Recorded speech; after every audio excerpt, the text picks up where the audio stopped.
पहिल्या वाढदिवसाच्या काही आठवणी आहेत त्या नक्कीच आपल्या समोर ठेवणार आहे। मनोज दादा जरांगे पाटील यांनी अभंगचं नाव ठेवलं। नाव ठेवल्यानंतर सर्व परिवारांनी ठरवलं की पाटलांनी आपल्या बाळाचं नाव ठेवलेलं आहे, तर मग आपण सर्वजण पाटलांना भेटूया आणि पहिला वाढदिवस पाटलांच्या सोबतच आपण साजरा करूया।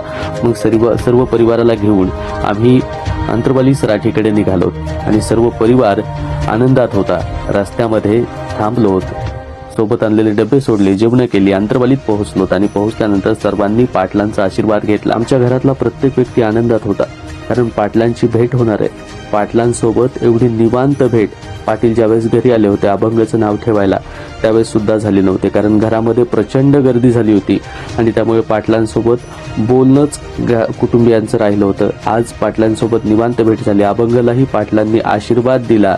नंतर मी पाटलांचं दर्शन घेतलं आणि पाटलांना सांगितलं की तुमच्या कुटुंबियांना भेटण्यासाठी घराकडे जातोय।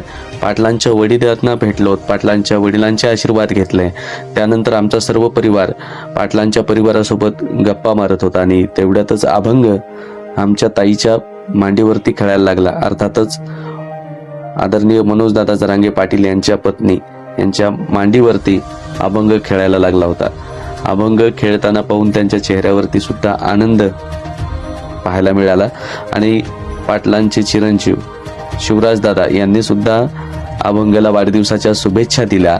त्यानंतर मकर संक्रांतीच्या निमित्तानं तिळगुळ सुद्धा अभंगाला खाऊ घातला आणि अभंगाने पहिल्यांदा तिळगुळ जर खाल्ला तर ते म्हणजे मनोज दादा जरांगे पाटील यांच्या पत्नीच्या हातून। आणि त्यानंतर बाबांना तिळगुळ दिला, सर्व परिवाराला तिळगुळ दिला आणि आम्ही मनोज दादा जरांगे पाटील यांच्या कुटुंबियांना भेटून प्रत्येकाला आनंद झाला होता आणि दादांचा परिवारही अगदी आनंदात त्या ठिकाणी पाहायला मिळाला होता, कारण खूप संघर्ष या परिवारानं पाहिलेला आहे आणि या संघर्षाच्या सोबत भक्कमपणे पाटलांच्या पाठीशी उभा असणाऱ्या आमच्या भगिनी, खऱ्या अर्थानं पाटलांवरती नितांत प्रेम संपूर्ण महाराष्ट्रानं केलं।